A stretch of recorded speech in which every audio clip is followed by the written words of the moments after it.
आज का वीडियो बहुत ही खास होने वाला है क्योंकि JCB 3DX का आज हम हाइड्रोलिक फ़िल्टर चेंज करेंगे।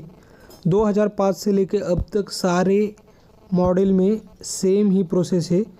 इस प्लेट के सबसे पहले ये 10 नंबर के जो बोल्ट है हमें खोल के लेने हैं। यहाँ पे आपका रिंग स्पैनर बैठेगा, बॉक्स पाना भी हो तो आप यूज़ कर सकते हो। चारों की चारों बोल्ट पहले आपको खोलने हैं और खोलने से पहले थोड़ा यदि मशीन गर्म है तो कुछ 5-10 मिनट रुकना है ताकि पूरा हाइड्रोलिक ऑयल जो है नीचे टैंक में जा सके। कभी कभी क्या होता है, हाइड्रोलिक फ़िल्टर जब जाम होता है तो हमारा जो हाइड्रोलिक ऑयल है ऊपर ही रहता है और जब आप ये प्लेट खोलते हो ऑयल वहाँ से निकलना स्टार्ट होता है।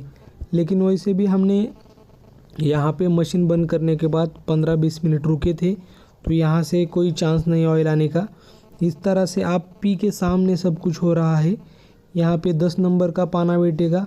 ध्यान में रखना है बोल्ट स्लिप नहीं होना चाहिए। यदि आपका ये नट स्लिप होता है तो आपको नीचे वाला स्टड खोलना पड़ेगा और उसके जगह पे बोल्ट लगाना पड़ेगा ऊपर से। इस तरह का कभी भी प्रॉब्लम होता है तो आप डायरेक्ट अंदर के स्टड निकाल के यहाँ पे 4 बोल्ट आप लगा सकते हो।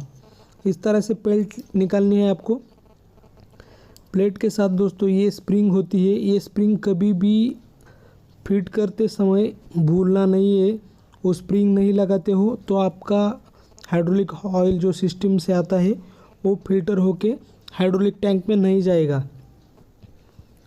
इस फिल्टर का काम है जो पूरे हमारे वॉल ब्लॉक, हाइड्रोलिक पंप से वॉल ब्लॉक, ARV MRV पूरे जगहों पे सिस्टम में ऑयल जाता है तो वहाँ से जब ऑयल नीचे हाइड्रोलिक टैंक में गिरता है तो उस टाइम पे पूरा ऑयल फिल्टर होके अंदर टैंक में गिरता है। पूरा जो भी मेटल के कण हैं, जो भी उसमें कचरा है, जो भी डस्ट है, पूरी इस फिल्टर में से फिल्टर होके जो शुद्ध ऑयल है वो ऑयल हमारे हाइड्रोलिक टैंक में गिरता है। ये 13 का बोल्ट खोलना है आपको सबसे पहले, तभी ये आपका फ़िल्टर निकले। तो हमें इस हाइड्रोलिक फ़िल्टर का सबसे पहले ये 13 का नट खोलना है। आप कोई भी रिंग स्पैनर, पट्टी स्पैनर यूज़ कर सकते हैं, बॉक्स पाना। ये नट के साथ वॉशर और स्प्रिंग आती है। बीटाते टाइम आपको पूरा मैं बता दूंगा। ये स्प्रिंग का जो कुछ काम है वो बहुत मेन है, वो आपको जान के लेना चाहिए। इस तरह से फ़िल्टर निकल जाता है नट, स्प्रिंग और वॉशर निकालने के बाद। इसे चोकअप हुआ है या नहीं हुआ है ये जानने का और एक तरीका है, इसका वेट जो है बढ़ जाता है और प्लेट के वहाँ पे ऑयल भी रहता है। ये देखो दोस्तों, ये जो मैग्नेट है ये मैग्नेट है पूरे 6-7, तो इसको अच्छी तरह से साफ़ करना है। जो भी मेटल के टुकड़े होते हैं इस मैग्नेट पे अटकते हैं। ये इतना बड़ा मैग्नेट उसी के लिए दिया है क्योंकि हाइड्रोलिक पंप से रैम, MRV, वॉल ब्लॉक पूरे सिस्टम में जब हमारा ऑयल घूमता है, हर जगह पे घिसावट होती है तो वहाँ से टुकड़े आने की चांसेस होती है। ये नया फ़िल्टर डाल दिया है हमने।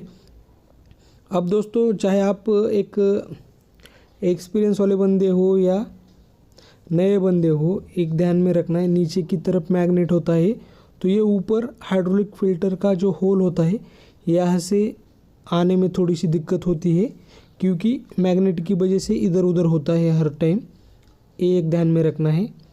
यहाँ से सावधानी से, कभी कभी आँख से आप देखते हैं अंदर की तरफ और अचानक ऊपर भी आ जाता है तो थोड़ा सा डिस्टेंस रखने का है। ये देखो, ऐसे मैं जो देख रहा हूँ आप बहुत ज़्यादा नज़दीक से देखेंगे और अचानक से जो अंदर का रॉड आएगा तो ये देखो इस तरह से रॉड आनी चाहिए और नीचे भी सावधानी से बिठाना है। ये देखो, ये इसके अंदर बैठना चाहिए। देखो, अब हम यहाँ पे स्प्रिंग वॉशर लगाएंगे।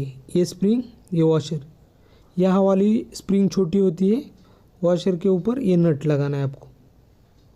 ध्यान में रखना है वॉशर के अंदर मुँह जाएगा, इस तरह से नट की पोजीशन होती है और उसको इस तरह से कस के लेना है आपको। एक महत्वपूर्ण बात यहाँ पे बताऊँगा मैं आपको। देखो, ऐसे फुल टाइट होने के बाद 2 राउंड 1.5 राउंड पूरा आपको रिटर्न घुमाना है क्योंकि स्प्रिंग में गैप होना चाहिए जब फ़िल्टर चोकअप होगा। ये इस तरह से फ़िल्टर हमारा पैक हुआ है, बस इसे अंदर छोड़ना है और कुछ प्रोसेस नहीं है।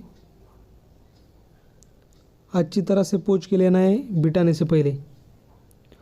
और ऊपर की जो प्लेट की ओरिंग है उसको भी एक बार क्लीन करना है, इस ओरिंग को। अब हो गया, फ़िल्टर डाला है हमने, ओरिंग लगाई है हमने। अब ये स्प्रिंग नहीं लगाते हो तो जब प्रेशर से रिटर्न पाइप से ऑयल आता है तो हमारा हाइड्रोलिक फ़िल्टर इधर उधर हिलता है और उसके वजह से अपना हाइड्रोलिक ऑयल बिना फ़िल्टर हुए ही टैंक के अंदर गिरता है। तो दोनों स्प्रिंग बहुत ही ज़्यादा महत्वपूर्ण है। लगाते टाइम अगर आपकी ओरिंग अच्छी है तो कोई बात नहीं है, लेकिन ओरिंग डैमेज है तो और अवेलेबल नहीं है आपके पास, एक तो टेफ्लॉन टेप लगा सकते हैं और एनाबॉन्ड का भी यूज़ कर सकते हैं आप। ये प्लेट लगाने के बाद चारों बोल्ट लगाने हैं। बोल्ट लगाते टाइम चारों समान तरीके से टाइट करने हैं। ऐसा नहीं कि एक ज़्यादा कर दिया फिर से सेकंड किया, ऐसा राउंड से नहीं, सामने आमने सामने बोल्ट टाइट करने हैं आपको, थोड़े थोड़े करने हैं। नहीं तो एक बोल्ट पूरा टाइट करेंगे उसके बाद साइड का करेंगे तो लीकेज का प्रॉब्लम बढ़ता है।